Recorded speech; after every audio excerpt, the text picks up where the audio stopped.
Welcome to public court news. కొన్నేళ్ల క్రితం వరకు డ్రగ్స్ మహమ్మారి పంజాబ్ రాష్ట్రాన్ని ఎంతలా నిర్వీర్యం చేసిందో చూశాం. డ్రగ్స్ మత్తు బారిన పడిన యువత తమ జీవితాలను నాశనం చేసుకుంది. ఎన్నో కుటుంబాల్లో మాదక ద్రవ్యాలు చిచ్చు పెట్టాయి.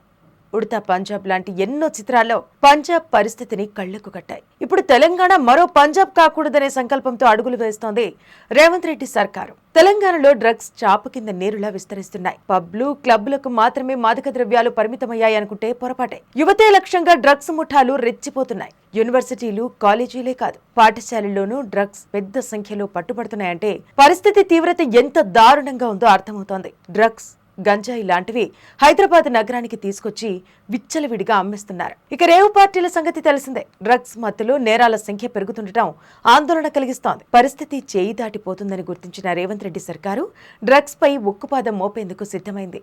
ఇందుకోసం ప్రత్యేక బృందాలను రంగంలోకి దించింది. డ్రగ్స్, గంజాయి రవాణాకు అడ్డుకట్ట వేసేందుకు రాష్ట్ర సరిహద్దుల్లో పటిష్ట భద్రతా చర్యలు చేపట్టింది. పోలీసులు, స్పెషల్ ఆపరేషన్ టీమ్స్ నగరంలో జల్లెడ పడుతూ డ్రగ్స్ విక్రేతలను ఎక్కడికక్కడ అరెస్టు చేస్తున్నారు.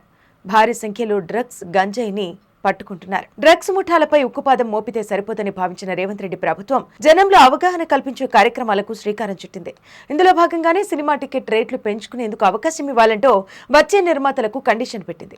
సినిమాలో నటించే వారితో డ్రగ్స్ వ్యతిరేక వీడియోలు చేయిస్తేనే రేట్లు పెంచుకునేందుకు అనుమతిస్తామని తేల్చి చెప్పింది. దాంతో ఆ దిశగా సినీ నటులు సైతం అవగాహన కార్యక్రమాల్లో భాగమవుతున్నారు. తాజాగా పాఠశాలల్లోనూ డ్రగ్స్ అవేర్నెస్ కార్యక్రమాలు చేపడతామని మంత్రి పొన్నం ప్రభాకర్ వెల్లడించారు. విద్యార్థుల వద్ద కూడా డ్రగ్స్ దొరకటం ఆందోళన కలిగిస్తున్న నేపథ్యంలో ప్రభుత్వం ఈ చర్యలకు శ్రీకారం చుట్టింది. త్వరలోనే ఇందుకు సంబంధించి ప్రణాళికలను సిద్ధం చేసుకోనున్నాయి. ఇప్పటికే కొన్ని చోట్ల అవగాహన కార్యక్రమాలు మొదలుపెట్టినట్టు తెలుస్తోంది. మొత్తం మీద డ్రగ్స్ మహమ్మారిని అణిచివేసేందుకు తెలంగాణ ప్రభుత్వం గట్టిగానే అడుగులు వేస్తోంది.